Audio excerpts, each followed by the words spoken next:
தமிழ்நாட்டுல இருந்து வர ஜிஎஸ்டியே கரெக்டா வாங்கிக்கிறீங்க, ஆனா தமிழ்நாட்டுக்கு பட்ஜெட்ல நிதி ஒதுக்க மாட்டேங்கிறீங்க. நீங்க படிக்கிற நம்ம பிள்ளைங்களோட படிப்புக்கு நிதி ஒதுக்க மாட்டேங்கிறீங்க, ஆனா மும்மொழி கொள்கையை திணிக்கிறீங்க. டீலிமிட்டேஷன் என்ற பேர்ல தமிழ்நாட்டோட பார்லிமெண்ட் சீட்ஸ்லயும் கேள்வி வைக்க பாக்குறீங்க. ஒரே நாடு ஒரே தேர்தல் நீங்க ஸ்டார்ட் பண்ணப்பவே புரிஞ்சிருச்சு பிரதமர் சார், உங்க பிளான் என்னன்னு, எங்கெல்லாம் எப்படி எல்லாம் எந்த திசைகள் எல்லாம் இந்த நாட்டை கொண்டு போலாம்னு. சார் உங்ககிட்ட நாங்க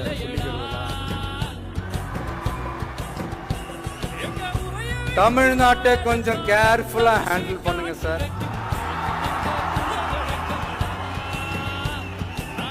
ஏன்னா தமிழ்நாடு பல பேருக்கு தண்ணி காட்டின ஸ்டேட் சார், பல பேருக்கு தண்ணி காட்டின ஸ்டேட் சார். பார்த்து செய்யுங்க சார், மறந்துடாதீங்க. ஒவ்வொரு வீட்டோட உச்சிலையும் தமிழக வெற்றி கழகத்தோட இரட்டை போர் யானை, பாகை மலர் கொடி